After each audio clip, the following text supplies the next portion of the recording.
off by making your bed. If you make your bed every morning, you will have accomplished the first task of the day. It will give you a small sense of pride, and it will encourage you to do another task, and another, and another. And by the end of the day, that one task completed will have turned into many tasks completed. Making your bed will also reinforce the fact that the little things in life matter. If you can't do the little things right, you'll never be able to do the big things right. And if by chance you have a miserable day, you will come home to a bed that is made, that you made. And a made bed gives you encouragement that tomorrow will be better. To pass SEAL training, there are a series of long swims that must be completed. One is the night swim. Before the swim, the instructors joyfully brief the students on all the species of sharks that inhabit the waters off San Clemente. They assure you, however, that no student has ever been eaten by a shark, at least not that they can remember.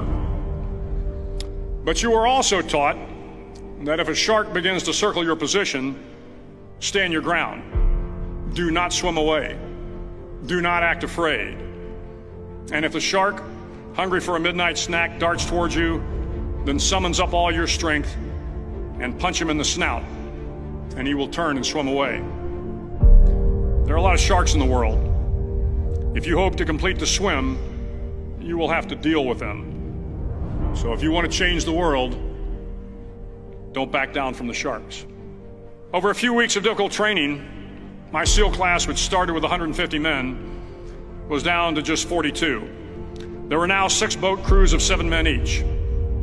I was in the boat with the tall guys, but the best boat crew we had was made up of the little guys, the Munchkin crew, we called them. No one was over 5'5". The Munchkin boat crew had 1 American Indian, 1 African American, 1 Polish American, 1 Greek American, 1 Italian American, and 2 tough kids from the Midwest. They out-paddled, outran, and outswam all the other boat crews. The big men in the other boat crews would always make good-natured fun of the tiny little flippers the Munchkins put on their tiny little feet prior to every swim. But somehow these little guys from every corner of the nation and the world always had the last laugh, swimming faster than everyone and reaching the shore long before the rest of us. SEAL training was a great equalizer. Nothing mattered but your will to succeed, not your color, not your ethnic background, not your education, not your social status. If you want to change the world, measure a person by the size of their heart, not by the size of their flippers. The 9th week of training is referred to as Hell Week. It is 6 days of no sleep, constant physical and mental harassment, and 1 special day at the Mud Flats. The Mud Flats are an area between San Diego and Tijuana where the water runs off and creates the Tijuana Sloughs, a swampy patch of terrain where the mud will engulf you. It is on Wednesday of Hell Week that you paddle down to the Mud Flats and spend the next 15 hours trying to survive the freezing cold, the howling wind, and the incessant pressure to quit from the instructors. As the sun began to set that Wednesday evening, my training class, having committed some egregious infraction of the rules, was ordered into the mud.